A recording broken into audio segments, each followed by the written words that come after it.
Hi, this is Corey Johnston, and today's lesson is going to take place in Luke's 9th chapter. We're going to cover the first 17 verses, and the 9th chapter of Luke is some 62 verses. Its predecessor, the 8th chapter, is 56 verses. Luke is the single longest book in the New Testament. The amount of material that covers its 24 chapters is more extensive than the 28 of Matthew and Acts, which have the most chapters, but Luke is actually the longest one. And because there's so much in each of these chapters, we're only going to focus on the final episode of the 8th chapter in Luke for our review. But testament to the density, there are actually 2 episodes within this, beginning in the 40th verse.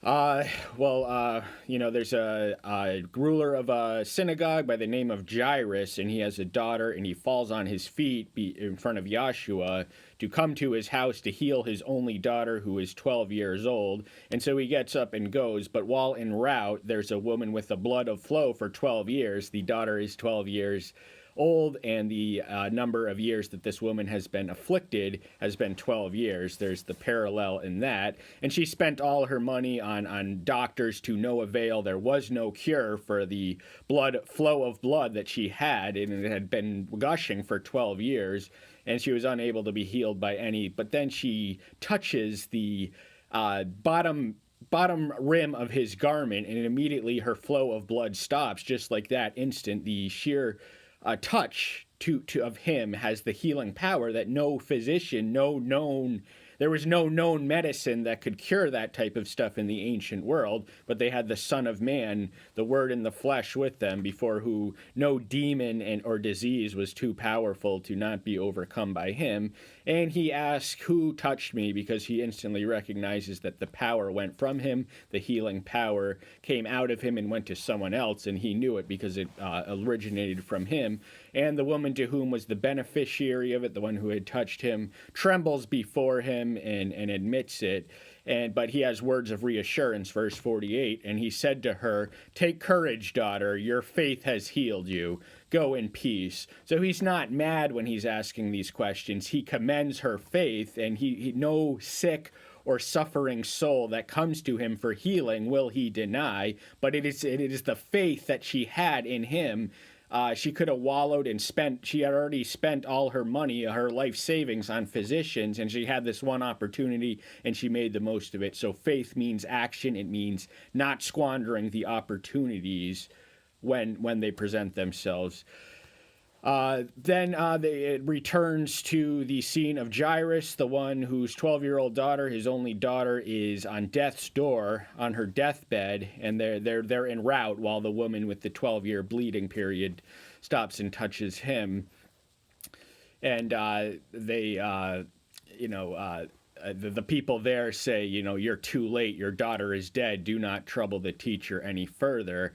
Verse 50, and Yeshua, having heard, answering him, saying, "Do not be afraid, only believe, and she shall be healed." So again, the ingredient of faith and belief are central to healing. This woman was healed because she had the faith to touch him. He knew that there was something to him, and that her only hope was the touch of him. And he's imploring the people to do the same thing.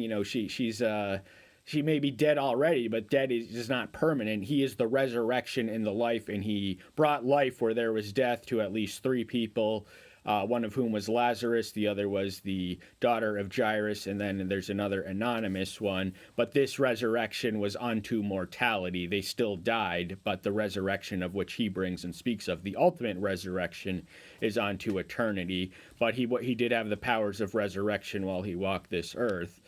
And, Peter, Jacob, James, and John, the 3 inner entourage, the elite core of the 12 disciples are present. They are the same ones who accompanied him in the Garden of Gethsemane, and they are also the same ones in the Transfiguration, which is the 3rd main event of the 9th chapter. We've already done verses 18 through 27, that's Peter's confession, the prediction of his death, and demands of discipleship. Then after that is the Transfiguration. We're going to cover what comes before there.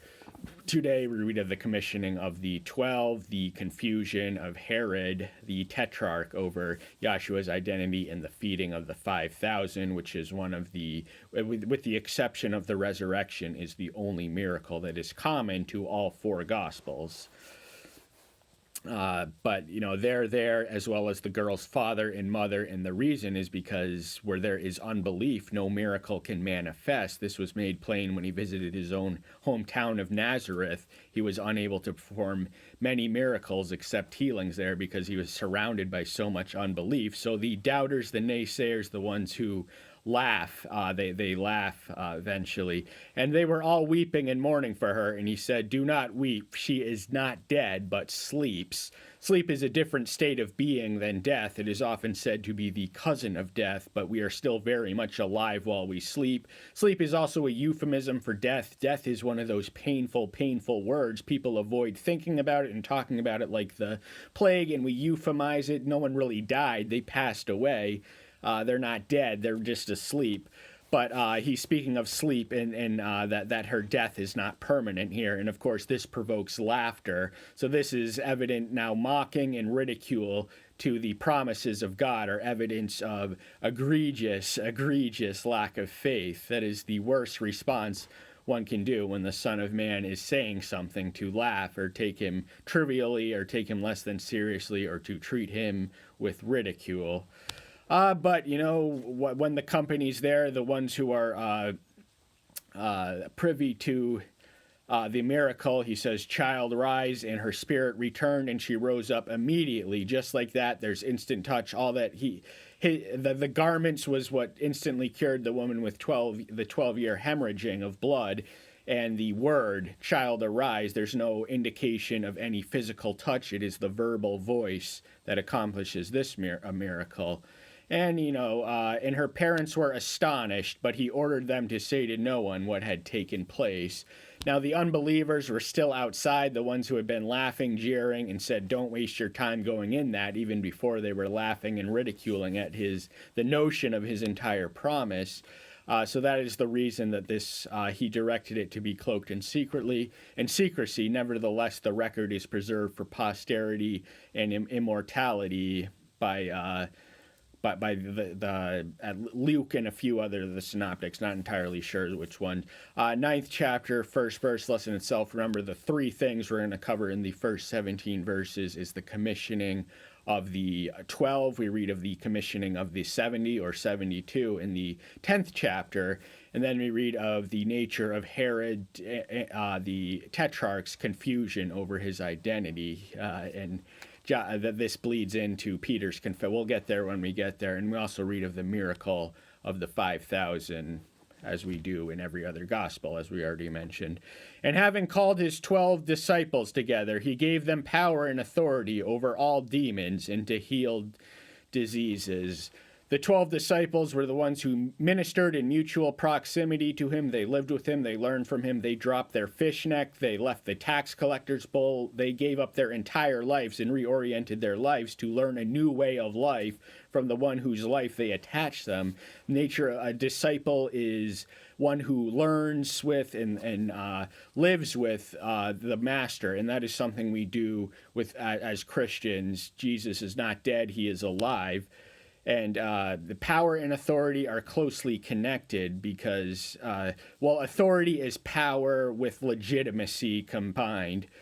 So power is closely connected to authority, but before him, whether spiritual sickness or physical sickness, the diseases here, healing diseases, the diseases are too many to list, but there are many forms of demon possession. Demons are Lucifer's fallen angels. They are disembodied, not as a consequence of their rebellion, but a careful reading of the 6th chapter of Genesis reveals that they sexually penetrated human beings while they still had bodies. So the genocide was not, in fact, a genocide of humanity. It was a genocide of human and demon hybrids.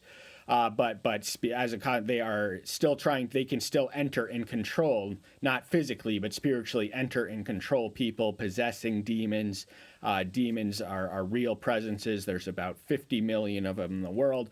But there is a power. Now, these are powerful, subtle, clever beings. They are not stupid. They are not weak. They are not a joke. but they are inferior. They bow and tremble at the name and in the presence of the Son of Man. And so his power becomes their power. They had seen him do all these things. They had seen him heal people. There was no illness that was beyond his competency to heal.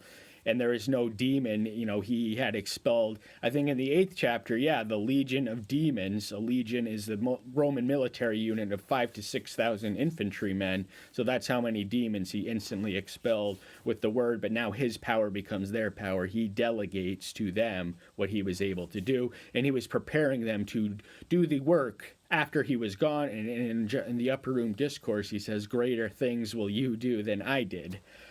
And he sent them to proclaim the kingdom of Elohim and to heal the sick.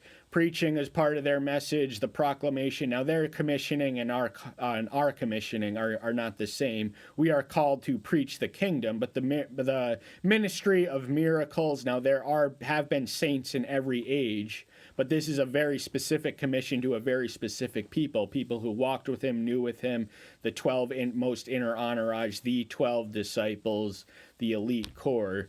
But there have been saints in all the ages who did have the gift of the miracle of healing. But preaching we have to preach the kingdom of Elohim, and the kingdom, it comes not by careful observation, but it is inside of us. It dwells in the heart. So where the king is, there is his kingdom. So if Jesus lives inside of you, then you have the kingdom. You are the kingdom, and you are spreading the kingdom by spreading his message. And he said to them, "Take not for the journey neither staffs nor bags, nor bread nor silver, neither have 2 undergarments."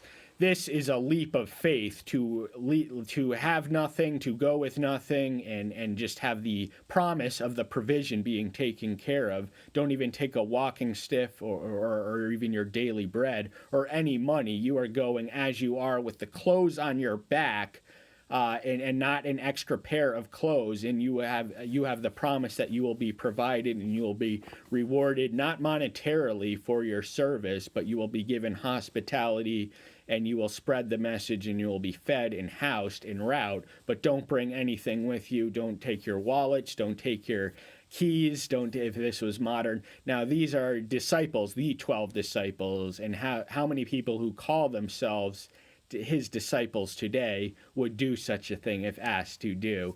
But just the callings of the apostles are not identical to our callings. "And whatever house you enter, stay there and go out from there." So when they went from village to village, the first one that showed them hospitality, they were to remain with them for the duration of their stay in that city. They were not to seek the more comfortable lodgings or disrespect their hosts. They were not to overstay their welcome because, first off, they were going from village to village, not just one village. But while they were in that one village, they were to have the respect to remain with the first one who had shown them respect and not go anywhere, live there, but go out and proclaim the message. That will be your base. That'll be your place of rest and your headquarters, so to speak. And you go out from there. That's where you eat. That's where you sleep. You have your morning breakfast. Then you go out and you proclaim the good news and you heal the sick and cast out the demons. "And as for those who do not receive you, when you go out of that city, shake the dust off from your feet as a witness against them." This would have been the practice of Jews to signalize their contempt for the Gentiles. When they exited a Gentile towns, they made a seemingly harmless show of contempt by shaking the dust off of their feet as a term of derision and contempt. But the master is telling his Jewish disciples to do the same thing to Jewish disciples, because the kingdom, it is for more than the Jewish people. And in fact, most of the Jews, present and past, do reject the gospel, the good news, Christianity, whatever else you want to call it. But rejection is part of the job, and the reason that most people make it their whole lives without ever winning anyone to Christ is because they fear rejection. Rejection is part of the job. I remember when I was in direct marketing, door-to-door sales, and 50 no's a day was part of the job, but it was all about that one yes. So you have to be prepared to have your testimony and rejected, if necessary, 50 or even 100 times before you sink in the one. But when you sink in the one, let me tell you, it is all worth it. There is nothing like it on this earth. But don't take personal rejection, because they are not rejecting you. They are rejecting the message, and by the attendant connection, the one from whom the message is about. And going out, they went through the villages, bringing the good news and healing everyone and healing everywhere. So wherever they went, they brought the good news and they healed. This was their ministry. This was their calling. This is what they were commanded to do. This is what they did. They left. Went out. The going out, remember, is from the houses that had given them hospitality, the host family of that peculiar village, and they went through the villages plural. So remember, he had not sent them to one location, but he was sending them to do the work of him apart from him. He was putting their training wheels in motion. He was authorizing them and giving them the authority to minister without him. They had been with him long enough sufficiently at this time to be trusted to do these things, especially when endowed with his power. So they didn't win every soul that they spoke to, but they certainly did they certainly did what they were asked to do. And Herod the district ruler heard of all that was done by him, and was perplexed, because it was said by some that John had been raised from the dead.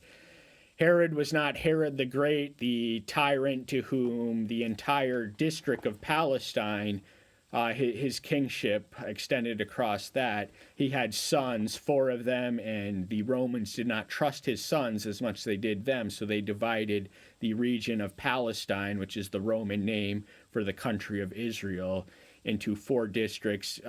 Herod Antipas would have been the one of Galilee, so he would have been in his jurisdiction, and he killed John the Baptist. The reason why, now John the Baptist existed to point the way and prepare the path for the one whose sandals he was not worthy to unlatch, but that's not the reason that Herod ended up killing him. The reason that he did was his his courageous denunciation of his own sin of marrying his brother's wife.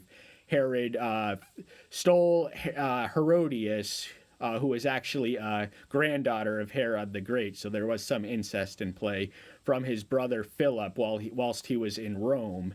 The Herods were closely connected to Rome. He scooped him up for his own, and John the Baptist decried against this. The law of Leviticus was in clear violation, and Herod actually feared John the Baptist. He thought that he was a prophet. He thought there was some truth to what he spoke. He was convicted by his message, but his wife was so offended that and so bloodthirsty, and took it so personally that she conspired to kill him. And the way she did that was by sending her own daughter through the husband who Herod had stole her for, Salome, whose name is not mentioned in the Bible, but we recognize it as Salome from the writings of Josephus, to dance seductively before him on his birthday. And so seduced was he that he offered her anything, even half to his kingdom. So she went to her mother and asked what she should say, and her mother said, give me John the Baptist's head on a platter.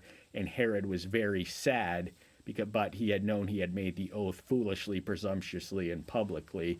But now his worst nightmare is that John the Baptist is raised from the dead, because he hears of all these things. Now John the Baptist was a prophet, the likes of which Israel had not seen in some 400 years, not since the writings of Malachi. And now that a man who is recognized as a prophet is coming, and yet he thought he killed him, and then he hears of all these good things that are coming from the commissioning of the 12, and his nightmare is that he has been raised from the dead, and he is back, and he is causing mayhem and a threat, and some by Elijah that appeared, and by others that one of the old prophets has risen up. This we read early in the next section, the one after the one we're going to cover today concerning his identity. He asked, "Who do the crowd say that I am?" And they answered, "John the Baptist, and others Elijah, and others some of the prophets that had risen up." This is verses 18 and 19, but it is identical to 7 and 8. And 7 we read of John the Baptist raised from the dead. Elijah, the promise of Elijah. Elijah was promised to return in the fourth and final chapter of Malachi, and by connection, the Old Testament, they had the promise of his return. And John the Baptist was the fulfillment of that promise. Elijah was not reincarnated, although he is resurrected. He does appear at the transfiguration later in this chapter. But John the Baptist came in the power and the spirit of Elijah. We read of in Luke 1:17. So his garb, his clothing, his diet, his whole getup, and his message were in the power and the spirit of Elijah. Elijah is recognized as the greatest prophet Moses accepted by the Jewish people. And Jeremiah was one of the candidates suggested in Matthew's account of who he was, but they thought that he was something special, but they all missed the mark. And Herod said, "John I have beheaded, but who is this of whom I hear such?" And he was seeking to see him. So Herod knows that John the Baptist is gone. He personally beheaded him reluctantly and regretfully, and he was sad to do it, but he did it anyway because he was a fool. He was so governed by his carnal lust, and the one who had denounced the very sin of the thing that ended up compelling him to kill John the Baptist, but he recognizes that there's another power at work, and he was perhaps not familiar enough with the message of John the Baptist to know that he was pointing the way to a greater one. The only thing he heard would have been that he denounced his sin. It is not right for you to marry your brother's wife. That's what would have caught his ear, because he wasn't part of the crowd. He probably never heard him. He heard of him, but he probably never went out to the wilderness, the secluded locations by the Jordan River where John the Baptist preached. But word would have reached his ear of his denunciation of his own sin, but he was probably so ignorant that he didn't even know that John the Baptist was saying that the king, the one after me is coming, is so imminent, and he's going to be so much greater than I am every way. And Jesus said that John the Baptist was the great of the children of women. John the Baptist, there was none greater. Yet he who is least in the kingdom of heaven is greater than he.